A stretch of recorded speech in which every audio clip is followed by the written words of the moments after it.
පාරායින මේසයක් තියාගෙන ice box එකකුත් තියාගෙන මේ බීම හදාගෙන ගිහිල්ලා අයිස්ක්‍රීම් එකකුත් තියාගෙන සමහරවිට අයිස්ක්‍රීම් එක දිය වෙනවා. එහෙම තමයි මේ පාරායින තමයි මම තියාගෙන විකුණුවේ. මම පාරේ මේසයක් තියාගෙන ඉන්නකොට මට hina වෙච්ච මිනිස්සු හිටියා. මම දවසක්ම කල්පනා කරා දාන්න ඕන නම මොකක්ද කියලා. ඊට පස්සේ මට අයිඩියා එකක් ආවා කූල් බ්‍රීස් කියලා. මොකද මගේ කූල් ඩ්‍රින්ක්ස් නේ යන්නේ. එතකොට කූල් බ්‍රීස් කියන නම තමයි මම මේ දවසක්ම කල්පනා කරලා හිතපු නම. මම මේක මට දැන් ගොඩක් ෂොප් වලින් ආරාධනා ලැබිලා තියෙනවා මේ ඩ්‍රින්ක් එක දාන්න. එතකොට තව සුපර් මාකට් වලින් chance එක ඇවිල්ලා තියෙනවා. ඒ කානිවල් එකට යන්න මේ තාත්තා මට රුපියල් 7000ක් දුන්නා. 7000 මම වියදම් කරන්න නැතුව මට හිතුණා මේ රුපියල් 7000 මේ ටිකක් වැඩි ගාණක් කරගන්න. ජීවිතේ දිනන්න වැදගත්ම දේ වෙන ඉලක්කයක් ඇතුව කටයුතු කිරීම. අද දවසේ අපි ඇවිල්ලා ඉන්නේ ජීවිතේ ලොකු ඉලක්කයක් ඇතුව කටයුතු කරන තරුණියක් එක්ක කතා කරන්න. ආයිබෝන්. ආයිබෝන්. මුලින්ම කැමති දැනගන්නවා කවුද? කොහෙද? මොකද කරන්නේ? මේ විස්තර ටිකක් කියමුද බලන්න. මගේ නම උත්තරානි ලුක්ෂි. මට වයස අවුරුදු 24යි. මම ඉගෙනම ලැබුවේ ශ්‍රී ජයවර්ධනපුර මහාවිද්‍යාලයේ. මගේ පවුලේ 5 දෙනෙක් ඉන්නවා. අම්මා, තාත්තා, මල්ලි, අයියා, මම. උත්තර තරුණ වයසේ ඉන්න තරුණියක් විදියට මේ වගේ ව්‍යාපාරයක් ආරම්භ කරන්න කොහොමද මුලින්ම අඩිතාරම ලැබෙන්නේ? මම ඒ ලෙවල් වලට කොමර්ස් කරේ. මට ඒ කාලෙදී අර ව්‍යාපාර අධ්‍යයනය කරනකොට දැන් ගොඩක් ළමයි ඒ කියන්නේ විෂය කියන දේ ප්‍රැක්ටිකලි ජීවිතයට ගන්න නැහැනේ. මට හිතුණා කවදා හරි මේ ඒ කියන්නේ මම මගේ බිස්නස් එකක් කරන්න ඕනේ කියන එක හිතුණා. හැබැයි මොකද්ද කරන්න ඕනේ කියලා එහෙම දැනගෙන හිටියෙත් නැහැ. එහෙම අයිඩියා එකක් තිබ්බෙත් නැහැ මට. මේ කවදා හරි මම ඒ කියන්නේ ජොබ් එකකට යන්නේ නැහැ. මම මගේ දෙයක් තමයි කරන්න කියන එක ඔළුවේ තිබ්බා. හැබැයි මේ කිසිම දෙයක් මම මේ දේ කරනවා එහෙම අයිඩියා එකක් තිබ්බෙම නැහැ මට. දවසක් ඒ කියන්නේ ඒ ලෙවල් ඉවර වෙලා ඊට පස්සේ ඩිප්ලෝමා දෙකක් කරා. ඒ ඩිප්ලෝමා දෙකත් කරලා ඉවර වුණාට පස්සේ ගෙදර නිකම්මයි හිටියේ. ඊට පස්සේ අම්මා ඇහුවා ජොබ් එකකට යන්නේ නැද්ද? මේ ඇයි ගෙදර නිකන් ඉන්නේ එහෙම කියලා. ඒ කියන්නේ මගේ තිබ්බ අර මේ ඒ කියන්නේ නිදහස ඕනේ. දැන් ඔය ගෙදර නිකන් ඉන්න කාලේ කියන්නේ ඉස්කෝලෙන් අවුට් වෙලා ඩිප්ලෝමාත් කරලා ගෙදර නිකන් ඉන්න කාලෙදී ඊට පස්සේ මට හිතුණා තව මොන හරි කරන්න ඕනේ කියලා. ඊට පස්සේ මම කරේ මගේ යාළුවෙක්ට චොක්ලට් බොක්කේට් එකක් හදලා දුන්නා. ඒකෙන් පස්සේ මම පටන් ගත්තා හෑන්ඩ් මේඩ් කාඩ්, ඔය ගිෆ්ට් අයිටම් ඒවා කරන ව්‍යාපාරයක් විදිහට මේ ක්‍රාෆ්ට් ගැලරි කියලා පොඩි පේජ් එකක් පටන් අරගෙන ඊට පස්සේ ඒක කරගෙන ගියා. ඊට පස්සේ එතනින් එහාට මට හිතුණා ඒ කියන්නේ ඒ බිස්නස් එක හැමදාම එන බිස්නස් එකක් නෙමෙයි, හැමදාම ඕඩර්ස් එන එකක් නෙමෙයිනේ. ඊට පස්සේ මට අර ඒකෙම සෑහීමකටපත් වුන්නේ නැහැ. ඊට පස්සේ එතනින් එහාට මේ කල්පනා කර ඉන්න අතරේ ටික කාලයක් ගිහින් මට හම්බුණා කන්ටැක්ට් එකක්. ඒ කන්ටැක්ට් එකත් එක්ක මට ඉයර්බඩ්ස්, JBL ඒවා ඔන්ලයින් විකුණන්න, අඳුරන අයට විකුණන්න මට chance එකක් හම්බුණා. ඊට පස්සේ මම ওই පොඩි අයිටම් විකුණන්න පටන් ගත්තා. ඒ දේවල් වලිනුත් පස්සේ ඒ කියන්නේ ඒවා අර එක දෙයකට ફોකස් වෙලා තිබ්බේ නැහැනේ. කාලයකට තව එකක් එහෙම කර හිටියට අර ඒක හරියට බිස්නස් එකක් විදිහට මට දැනුන්නේ නැහැ. ඒ නිසා මේ කොහොමත් අර මගේ ෆෝන් එකත් කැඩුණායින් පස්සේ ඒ කන්ටැක්ට් නැති වෙලා ඒ ව්‍යාපාරය එහෙමම නැවතිලා ගියාටත් පස්සේ මං කාලයක් නිකම්ම හිටියා. ඒ ඉන්න කාලෙදී 2024 සැප්තැම්බර් කෝට්ටේ රජමහා විහාර පෙරහැර තියෙනවනේ. ඒ පෙරහැරේදී කානිවල් එකක් තියෙනවා. ඒ කානිවල් එකට යන්න මේ තාත්තා මට රුපියල් 7000ක් දුන්නා. ඒ රුපියල් 7000න් ඒ කියන්නේ ඒ රුපියල් 7000 මම වියදම් කරන්න නැතුව මට හිතුණා ඒ රුපියල් 7000 මේ ටිකක් වැඩි ගාණක් කරගන්න. ඒක නාස්ති කරන්නේ නැතුව පොඩ්ඩක් හරි වැඩි ගාණක් කරගන්න ඕනේ. මම මේකේ මොකක් හරි දෙයක් පටන් ගන්න ඕනේ කියන අයිඩියා එක මගේ ඔළුවට ආවෙත්. ඊට පස්සේ කරපු වැඩේ පහුවදා ගෙදර ගිහිල්ලා YouTube එකේ හැමතැනම හොයලා බැලුවා මේ පටන් ගන්න මොකද්ද හොඳ ව්‍යාපාර තියෙන්නේ කියලා. ඒත් මට එහෙම සෙට් වෙන ව්‍යාපාරයක් හම්බුන්නේ නැහැ. ඊට පස්සේ කාලෙත් එක්ක දවස් දෙකක් කොහොම යනකොට මම කල්පනා කරා මම ඉන්න පැත්තට දැන් අපි ව්‍යාපාරයක් කියලා කියන්නේ මිනිස්සෙන්ගේ අවශ්‍යතාවයකට අනුව දාන්න ඕන දෙයක් නේ. එතකොට මම කල්පනා කරා අපේ පැත්තට මොනවාද අවශ්‍යතාවය තියෙන්නේ මම මොනා කරොත්ද මේ හරියන්නේ කියන එක මගේ ඔළුවට ආවා. ඊට පස්සේ මම හිතුවා මේ පැත්තේ තිබහටවත් බොන්න දෙයක් නැහැ. ඒ වගේ බිස්නස් එකක් පටන් ගත්ත අනිත් එක මිනිස්සුන්ට තිබහ එනවා. බීම කියන දේ දැන් අපිටත් බොන්න හිතෙනවනේ. එතකොට මේ පැත්තේ නැති වුනහම මේ මට එතන හොඳ බිස්නස් එකක් තියෙයි කියන එක මගේ ඔළුවට ආවා. ඊට පස්සේ මං කරපු වැඩේ මුලින්ම ගෙදර කොලයක් ගහලා මේ අපේ ගෙදර මෙහෙම පළතුරු බීම ඇත්ත කියලා අයිස්ක්‍රීම් දාලා අයිස්ක්‍රීම් දාන්න නැතුව කියලා අඩු ගානකට විකුණුවා. ඊට පස්සේ ඒකම ටික කාලයක් ගිහලා බිස්නස් එන්න පටන් ගත්තම අපේ ගෙදර බල්ලෝ දෙන්නෙක් ඉන්නවා. ඒ නිසා මිනිස්සු ගේ ගාවට එන්න බය වුණා. ඒකත් එක්ක මට පොඩ්ඩක් බිස්නස් අඩු වුණා. ඊට පස්සේ මම පාරායින මේසයක් තියාගෙන අයිස් බොක්ස් එකකුත් තියාගෙන මේ බීම හදාගෙන ගිහිල්ලා අයිස්ක්‍රීම් එකකුත් තියාගෙන සමහරවිට අයිස්ක්‍රීම් එක දිය වෙනවා. එහෙම තමයි මේ පාරායින තමයි මම තියාගෙන විකුණුවේ. ඔයගේ වයසත් එක්ක බලනකොට වයසටත් වඩා ව්‍යාපාර කරලා වගේ තියෙනවා. මේ ව්‍යාපාර ආරම්භ කරනවා ආයි ව්‍යාපාර නැති වෙලා තියෙනවා. ඊට පස්සේ මේ කූල් බ්‍රීස් කියන බ්‍රෑන්ඩ් එක කොහොමද මේ ආරම්භ කරන්නේ? දවසක් මට හිතෙනවා මේක තමයි මට කියන්නේ මට ඕනුනේ කවදා හරි මගේ ව්‍යාපාරයක් පටන් ගන්නනේ. ඒක තමයි මගේ අරමුණ. ඉතින් මම දවසක් හිතුවා ජූස් බාර් එකක් හරි ඒ කියන්නේ වෙනස් දෙයක් අලුත් දෙයක් කරන්න ඕනේ කියන එක තමයි මගේ හිතේ තිබුණේ. මොකද වෙනස් දෙයක් කරොත් නේ අපිට ඉස්සරහට යන්න පුළුවන්. හැමෝම කරන දේ කරලා තේරුමක් නැහැනේ. ඉතින් මට හිතුණා දැන් හැමෝම ජූස් බාර් එකකට උනත් දාන නම ජූස් බාර් කියලා. මට ඕනුනේ මගේ එක ජූස් බාර් එකක්ද කැෆේ එකක්ද මොකක් වුණත් මට ඕනුනේ ඒක අර වෙනස් නමකින් දාන්න. ඉතින් මේ මම මුලින්ම මගේ හීනේ ඒ කියන්නේ දැක්කා මුලින්ම. ඒක දැකලා මම මගේ ඒකට තීම් එකක් ඒ කියන්නේ මේ පාටක් තෝරගෙන නමක් තෝරගෙන මම දවසක්ම කල්පනා කරා දාන්න ඕන නම මොකක්ද කියලා. ඊට පස්සේ මට අයිඩියා එකක් ආවා කූල් බ්‍රීස් කියලා. මොකද මගේ කූල් ඩ්‍රින්ක්ස් නේ යන්නේ.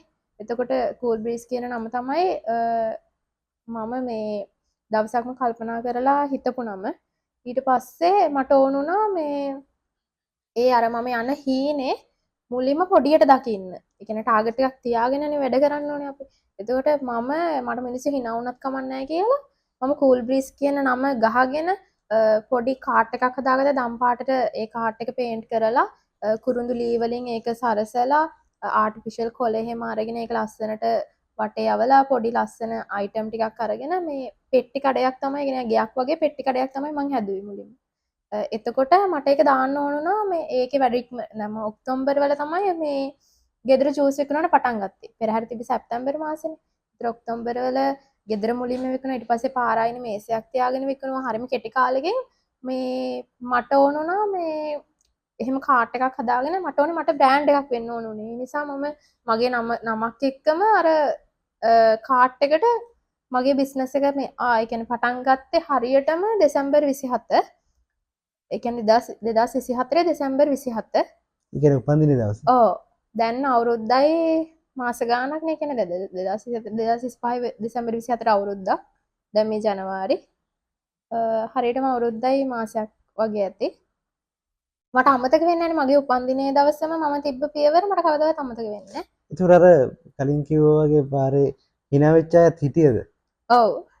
මම පාරේ මේසයක් තියාගෙන ඉන්නකොට මට hina වෙච්ච මිනිස්සු හිටියා.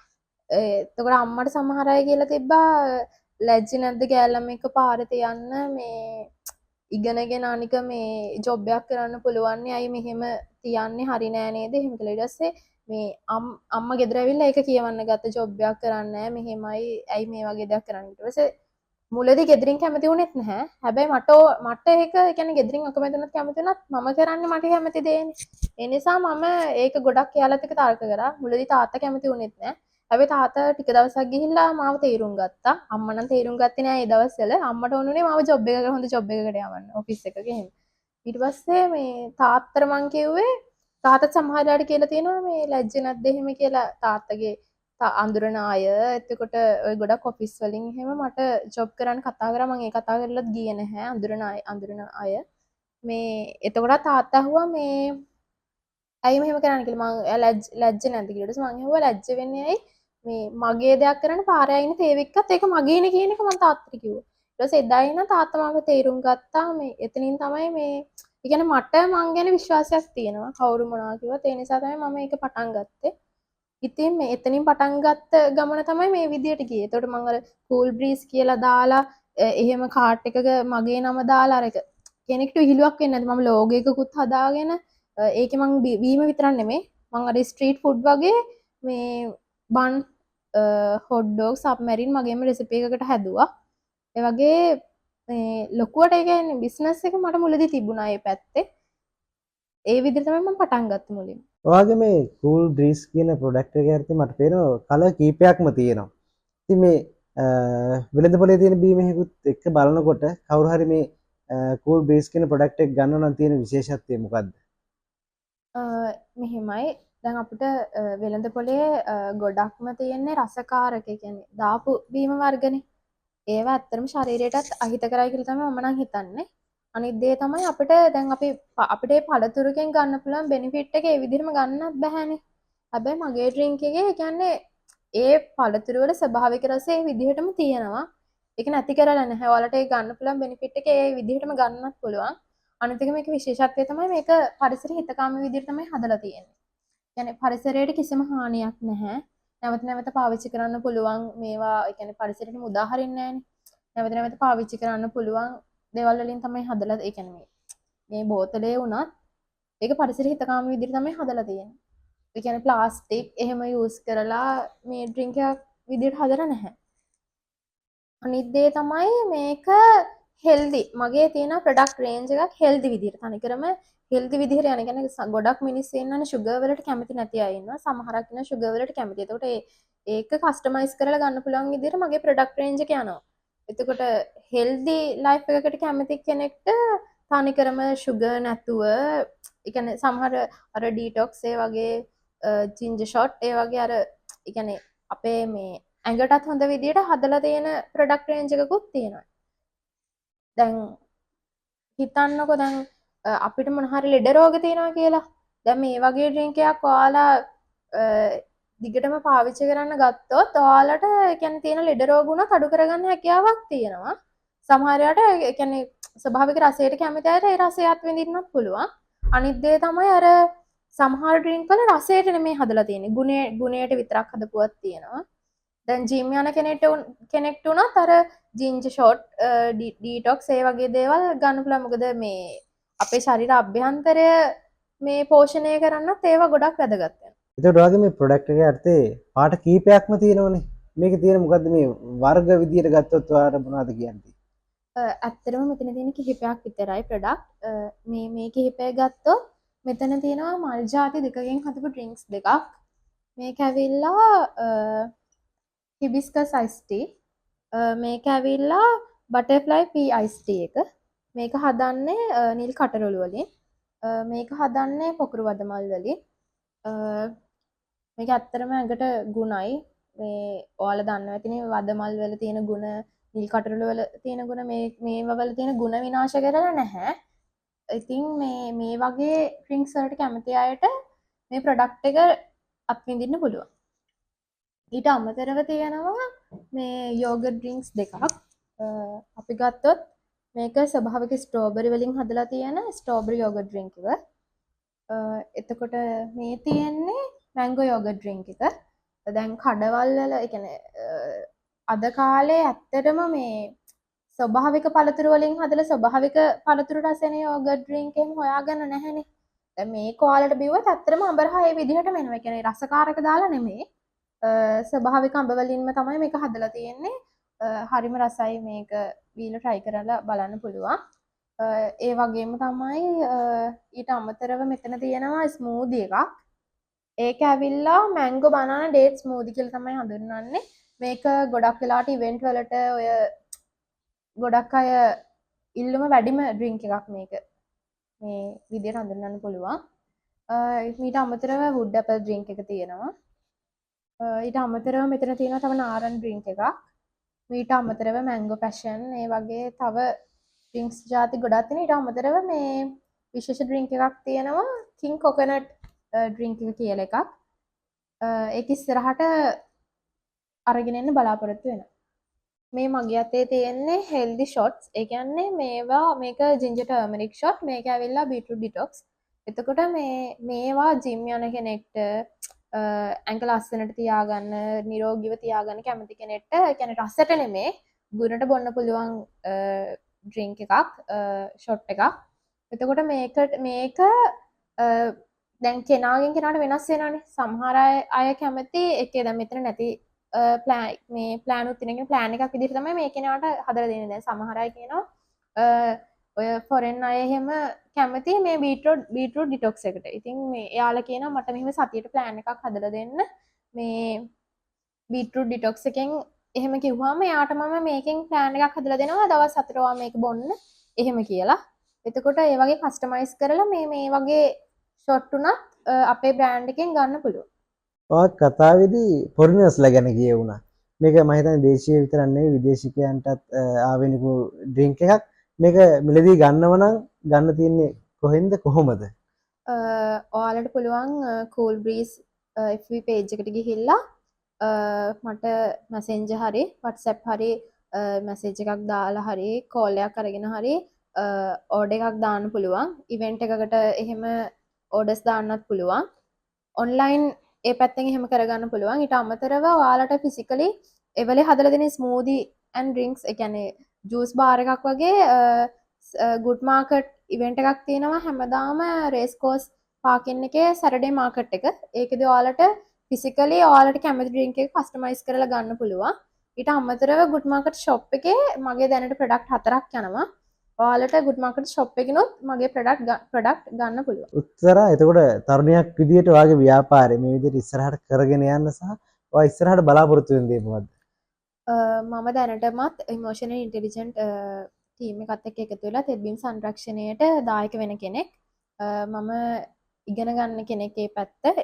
ඒ වගේම තමයි මම මගේ ඩ්‍රින්ක් එක මුලින්ම හැදුවේ මේ බැද්ද ගන්න වෙට්ලන් එක මූලික කරගෙන. මොකද ඒක ප්‍රොටෙක්ට් කරන එක මගේ එක අරමුණක් මගේ ලයිෆ් එකේ. එතකොට මගේ ඩ්‍රින්ක් එක යන්නේ හරිම ඉකෝ ෆ්‍රෙන්ඩ්ලි ප්‍රොඩක්ට් එකක් විදිහට එනවා. එතකොට මෙතන සංචාරකයෝ එන තැනක්, සංචාරක පුරවරයක්. එතකොට මගේ ඩ්‍රින්ක් එක මෙතන මේ ඒ කියන්නේ බැද්ද ගන්න තියෙන ඉවෙන්ට් වලට මගේ ඩ්‍රින්ක් එක මම ගොඩක් ඉවෙන්ට්ස් වලට දීලා තියෙනවා සහ මට ඒව වලින් ඕඩර්ස් එනවා. ඉතින් ඒවවලදී මේ මගේ ප්‍රොඩක්ට් එක, ඒ කියන්නේ පරිසර හිතකාමී විදිහට ඉස්සරහට අරගෙන යන එක මගේ ලොකු අරමුණක්. ඊට අමතරව මම මේක මට දැන් ගොඩක් ෂොප් වලින් ආරාධනා ලැබිලා තියෙනවා මේ ඩ්‍රින්ක් එක දාන්න. එතකොට තව සුපර් මාකට් වලින් chance එක ඇවිල්ලා තියෙනවා. ඉතින් ඉස්සරහට මේ දේවලුත් කරන්න බලාපොරොත්තු වෙනවා. මගේම කියලා කඩයක්, ඒ කියන්නේ මගේම කියලා ෂොප් එකක් පටන් ගන්න ඩ්‍රීම් එකක් තියෙනවා මගේ. ඊට අමතරව තව මම ගුඩ් මාකට් ෂොප් එකේ මගේ ප්‍රොඩක්ට් කිහිපයක් දැනටමත් දානවා. ගුඩ් මාකට් ෂොප් එකේදීත් මිලදී ගන්න පුළුවන් මගේ ප්‍රොඩක්ට්. ඊට අමතරව ගුඩ් මාකට් එකේ තියෙනවා ගුඩ් මාකට් ඉවෙන්ට් කියලා එකක් රේස් කෝස් පාකින් එකේ සැටර්ඩේ මාකට් එක. ඒකෙදි ෆිසිකලි ඔයාලට මේ මගේ ජූස් බාර්, ඒ කියන්නේ ජූස් බාර් එකක් විදිහට, මේ කියන්නේ ස්මූදි ෂොප් එකක් විදිහට එවලේ හදලා දෙනවා කස්ටමයිස් කරලා කස්ටමර්ට ඕන විදිහට. ඔයාලට එතනට ආවොත් සැටර්ඩේ මාකට් එකේදීත් ඔයාලට මගේ ප්‍රොඩක්ට් එක මේ එවලේ මිලදී ගන්න පුළුවන්. උත්තරා කියන්නේ ලොකු ඉලක්කයක් එක්ක වැඩ කරන කෙනෙක්. එතන වැටුණු තැන් නැගිටපු තැන් ගොඩක් තියෙනවා. ඔයාගේ අවසාන ඉලක්කය මොකද්ද මේ බ්‍රෑන්ඩ් එකත් එක්ක? මම කැමති මේක ඇත්තටම හොඳ ප්‍රොඩක්ට් එකක් නේ. මේක රටට වගේම සමාජයට, පරිසරයට හොඳ දෙයක් දෙන ගමන් ඉස්සරහට යන බ්‍රෑන්ඩ් එකක්. ඉතින් මම කැමති මගේ බ්‍රෑන්ඩ් එක ඉස්සරහට අරගෙන යන්න. ඒතර මිනිස්සු වැළඳගන්නේ හොඳ දෙයක් නේ. ඒතර ඒගොල්ලන්ගේ ජීවිතෙත් සෞඛ්‍ය සම්පන්න වෙලා අලුත්, ඒ කියන්නේ අලුත් ජීවන රටාවකට ඒගොල්ලෝ පුරුදු වෙනවනේ. නරක, ඒ කියන්නේ නරක පුරුදු වලින් ඈත් වෙලා හොඳ පුරුදු වලට යන්න මම හිතනවා මගේ ප්‍රොඩක්ට් එක ඉවහල් වෙයි කියලා. ඊට අමතරව මේ මගේ ලොකුම හීනයක් තියෙනවා BMW i8 එකක් පදින එක. මගේම මහන්සියෙන් අරගෙන මම කට්ටක් කාලා තැනකට ගිහිල්ලා මගේම වාහනයක් පදින BMW i8 එකක් පදින එක තමයි මගේ එකම හීන. ජීවිතේ කට්ටක් කාලා තමන්ගෙම කියලා BMW එකක් පදින්න අරමුණින් තමන්ගෙම ව්‍යාපාරයක් කරගෙන යන උත්තර අධ්‍යවසේ අපත් එක්ක සම්බන්ධ වීම සම්බන්ධව ඔබට බෙහෙවින් ස්තුතිවන්ත වෙනවා. ඔබතුමාටත් බෙහෙවින් ස්තුතිවන්ත වෙනවා මගේ ව්‍යාපාරයට අත්ලක් වීමට පැමිණීම සම්බන්ධව.